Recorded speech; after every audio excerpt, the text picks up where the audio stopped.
Hey guys, welcome back to LOI Fan TV. We're back this time to do an international preview and predictions. Ireland are playing host to Portugal, the mighty Portugal. Yeah, this is the penultimate game of the World Cup qualifying campaign.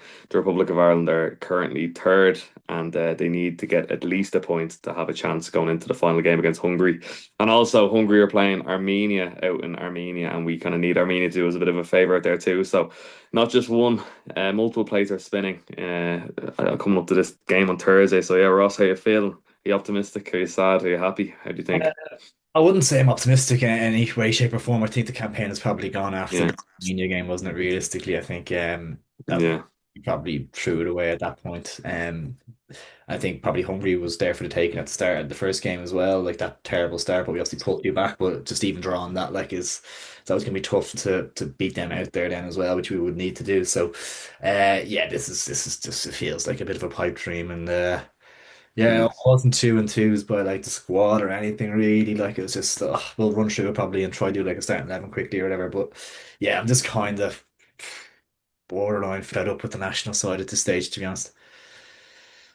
100%. It's absolutely miserable. Like the fact, even looking at that squad deep, what's your man even called off New York City? Like, what's his name? Who's he? Kevin O'Toole, Kevin O'Toole. like in Kevin O'Who? like in FIFA or Football Manager when you get so far into the career and like these random generated players kept popping into your squad, like it's one of those ones like. I was like looking at New York City as well. Like they're not even doing that well. Like they're like mid-table. No, I'm like, how did he even like the lengths and measures this fella will do not to call up a League of Ireland player is actually impressive. Like in he fairness, literally has Andy Moore, he has O'Toole. They're both Emily. I know Andy Moore's been doing half these in LA, but like, come on, you have a league literally at your front door to pick from. You know what yeah, I mean?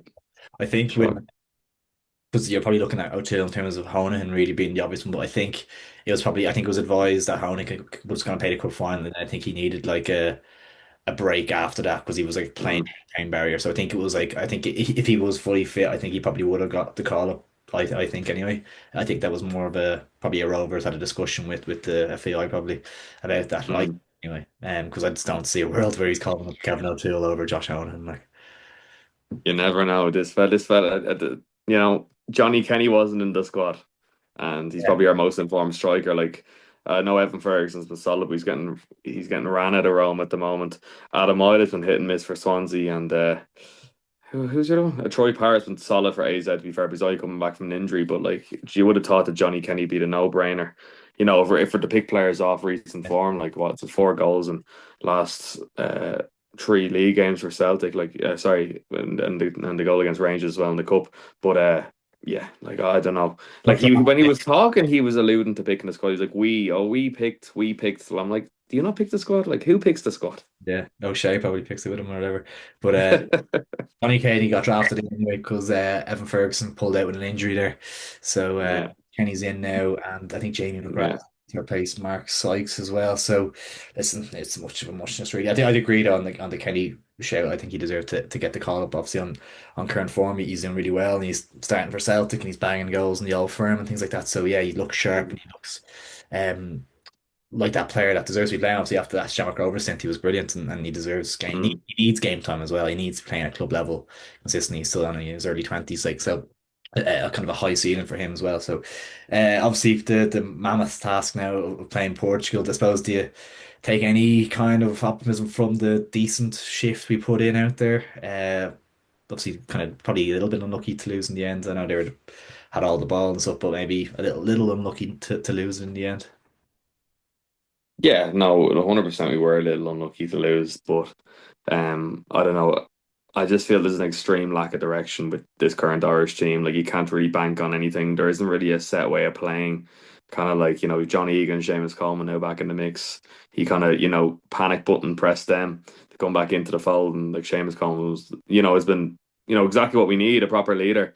Yeah. So, we've half a chance with him in the team, but do I feel optimistic? It's hard to be optimistic when this team, was out past the home to Armenia, Yeah. a 10-man Armenia over the course of 90 minutes. So, when you put it like that, you think, what chance do we have? But look, it would have been nice if Portugal had already qualified in the last game. It's a shame that the late concession that they conceded. That was bad for But us as well, with Hungary getting a point, wasn't it? That was a bad result for Yeah. Yeah, it would have been solid because that would have meant that now they would have been true and they could have, taken the foot off the ham, off the pedal a little bit. But then again, you know, ah, but you always have a chance in the Aviva at home. Like it's going to be a great atmosphere. There's no two ways about it. So I just hope that the players can rise to the occasion. But it's very hard to fancy us to do a job on them, isn't it? Yeah, no, it is. Like, I know we touched on their kind of quality in the previous video and stuff we did, looking Mm. at the reverse fixture and like just world class players in every position. Probably the weakness is maybe their managerial position. Maybe that's what people point at or whatever. But and the fact they're saying, Martinez, yeah, yeah, they Ronaldo and stuff, kind of like probably is holding them back a little bit, really, as like a squad. I would nearly say, but listen, he'll probably score, and this will probably get into our predictions later on. But I'm gonna run through the team and try and pick out kind of sure a thing. anyway. Let's Um, do it here. nice one. So, I think in goal, obviously Kelleher had to probably. We in, yeah. You said depend from Ronaldo. Maybe could have done a little better. Saw a little bit of criticism over the goal, kind of come and claim it or whatever. But I think it was a touch unlucky or whatever. But yeah, he's a Mm. no-brainer anyway. No brainer, no, 100%. Back five, you'd imagine to be. I think he got similar kind of setup to what he did in Portugal. With that back five, you'd imagine trying just stifle him and stay in the game or whatever. I think it's Seamus Coleman. I think he played right wing back in that one. I'd probably go with the same again. Mm. You probably would, yeah. In Armenia, did he play? No, sorry, in the Aviva, did he play Coleman as a wing back in that game as well? Did he, or did he have him as a right centre half? It's a good question. And he had Festi on the right, or Yeah, was it? Okay. but I would imagine he'll go Seamus here. He Probably probably, he probably will go Seamus, but I just suppose my worry with that is that the lack of like going one way, it's all well and good, but when we get the ball, there's no real avenue up that right hand side. Coleman was right wing back and Festi was kind of right Mm. forward in against Armenia. Okay. Yeah, yeah, yeah, yeah. No, listen, no, probably James Coleman then. But look, you'd have him in your team 100% for the leadership qualities. It's just, if we're to get the ball and break up the pitch, you're not really going up his side, are you?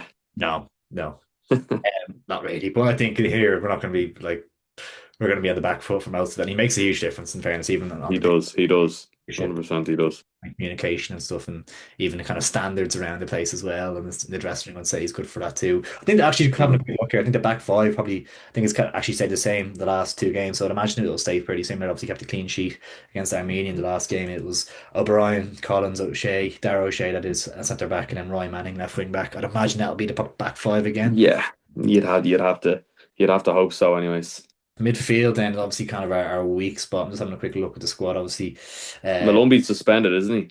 Colombia is suspended, I think, yeah, and that's a bit of a shame because these types of games probably suit him where he can kind of run around and Bit nip at about. people's heels, and he's probably not the best in possession, but he wouldn't be in possession much anyway. So he kind of has Yeah. that bit of passion and bit of a passion merchant, but he can nip at people's heels and then run around for you. But read out the options: Josh Cullen, Jack Taylor. Obviously, Colombia's not there. Finn Azaz, Connor Coventry, McGrath, and Andy Moore.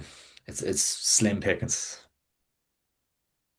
I'm so surprised that Connor Coventry's only come back into the team now because Who's he he's been the playing for mainstay for now? Charlton this season. Charlton, sorry, Charlton even, He's yeah. played for Charlton, yeah, and he's been really good apparently.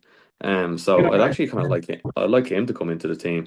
Like I just think that McGrath, he's good going forward and stuff like that. I'd probably rather him if we're playing a box midfield and like the kind of two tens on a strike. I'm not too sure if we're playing a flat three, whether that would suit his game. Obviously, Andy Moran's probably similar. Jack Taylor, don't really want to see him either. So I think it kind of dwindles down to the Cullen, Azaz, uh, Smallbone. potentially then. No, Smallbone's not It's there. Sorry, no, he's not. Smallbone, yeah, Smallbone. I think he got injured again, did he? Yeah, yeah, he's injured. Yeah. What do you think? Josh Cullen, banker. 100%. Josh Cullen, banker. Then Surely Finn is as a banker as well. As I would say, yeah, yeah, I'd say Finn Zaz probably. But Uh, who then are you? oh, you say Finn Zaz kind of in the front, in kind of in front of that, in like the kind of front No, three. but if they're what they play, it's like a 5-3-2, but kind of like with like someone off the striker. But we know like this is the thing.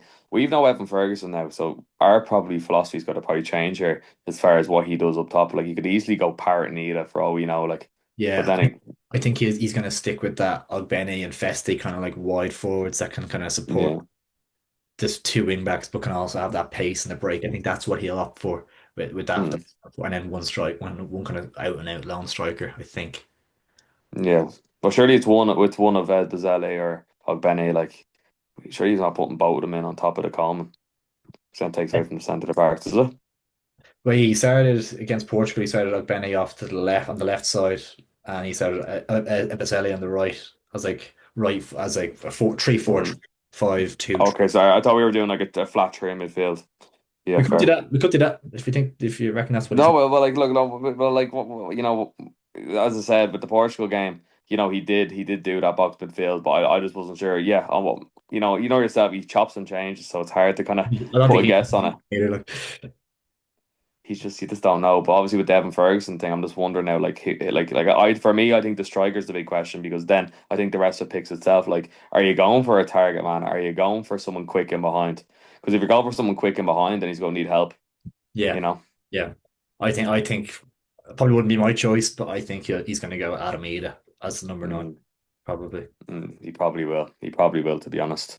Because he can Yeah. be someone who will probably hold the ball the best out of those options there. He 100% he does, but then yeah. So it's if you're Troy Parrott, you're pissed off, aren't you? Yeah.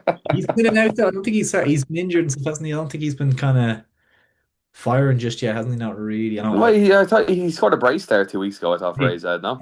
Fair enough. Yeah, yeah. Yeah. Well done. So scratch that. I Uh, love that. We're just clutching the straws here. Like, oh, yeah. what you think? Like, the pair of us just like when we're talking about rovers or shells, we're like, no, this is it. But with Yeah. arm, we're like, Never like whatever. Yeah. whatever. Uh, yeah. Do you reckon 5-3-2 then? Two strikers, Para and Ida or something. I don't know. Like it's a long shot for. Like, see, this is it. We're picking off what he's gonna do, Mm. and we're comparing it off Portugal. He's not gonna drop Eberseli and Ogbeni. Like, surely not. I think With the option, yeah, I think because he'll have seen that worked to a degree. 100%. Yeah, I think he'll probably just stick with that three four He three. probably will. Yeah, he's Breedis. He's probably gonna go with Eberseli, Ida, and Ogbeni. Yeah, yeah. So then the last question is who's beside Cullen? That's it. I don't know. Can Azaz play in it too? Yeah, I I don't. don't really see it. But then again, who else can play in it? Like Connor Coventry's the only real one for me that stands out in that. But is he gonna put him in cold? Oh, I don't know. Feels like a long shot, but it feels like one that's nearly just worth taking, isn't it? Like, Yeah, well, listen, he brought in Malumbi out of the cold. Like Malumbi wasn't getting in squads, and then all of a sudden he's starting in Portugal. So yeah, personally, I'd like to see Coventry get a run out. Like there's no harm in it. Like yeah. I'm happy to go with that, to be honest, too. yeah, let's do it then. Yeah, happy days. Locking Kelleher in goal, back five of Coleman right wing back, Manning left wing back, O'Brien, Collins, O'Shea centre back, then Connor Coventry and Josh Cullen in the midfield pairing, and then kind of your wingers are Ogbene and Ebasele, and then up top Adam Ida. How does that sound? Sounds good. And as well, dropping his ass isn't the. I know he's an important player for us, but Southampton have been pretty poor. Like, so he could justify it as well. He has been great for Ireland leader, to be honest. No, no, no. So no, 100%. Yeah, that's probably what you'll go for, won't it? Yeah, no, I think so. Something along those lines anyway. Score prediction, I'm gonna go 1-0 Portugal. And Yeah, yeah. I'm going to be optimistic here for once with the national team. I'm going to say 1-0. yeah. Say we'll have a, I don't know, like who'll score the goal? Seamus Coleman or something. Imagine the nostalgia on the volley or something. Joel probably maybe Joel might keep us in it, but actually maybe going It into would. if I No, mean so basically, right. So if we draw and if Hungary go out and win, depending on the goal difference, we're going to have to beat their goal difference then because there'll be 3 points in it. But if we draw and they draw, a win will do it. yeah, yeah. So yeah, Yeah, great to keep it alive even going into the last game after a tumultuous campaign. Kind of a smaller video today, guys, but jumping on the Irish stuff. But we'll have so much we'll be reacting to our League of Ireland table predictions from the start of the season. We'll be doing our team of the season and award show as well. We'll be doing all that good stuff. We'll have transfer videos and probably taking a look at a couple of different teams, maybe keep ourselves or St. Pat's, whatever, all that kind of stuff. So much kind of long form good stuff coming, but I just want to keep you ticking over here, you know. we might even have a player or two on as well. You never know. You never know. Let us know who you want to see in the comments as well, actually. Any suggestions or any video suggestions as well. Who wouldn't come on the channel? Who wouldn't Who, want? who are we giving anyone? Oh, Rory Higgins, he definitely wouldn't come on. Probably Stephen Kenny as well. He wouldn't come on either. Matt Healy wouldn't come on. My, well, he come on for me. You come on, Come on, Stephen. be being him. I'll apologize. Yeah, you can apologize to him. Yeah, fine. Look, there we are, guys. Look, a huge game. Obviously Portugal and Ireland. Let's try to get 40 likes. There's no reason why we can't get a huge game. Yeah, let us know in the comments your prediction. Like if you were Ireland manager, what formation would you do? Who would you play? Who wouldn't you play? What do you make of the squad as well? Let us know. And yeah, as I said, we're on Spotify now as well. So yeah, leave a 5-star review there as well. And yeah, we'll catch you guys soon. Cheers, us. Thanks, Billy, guys. Take it easy.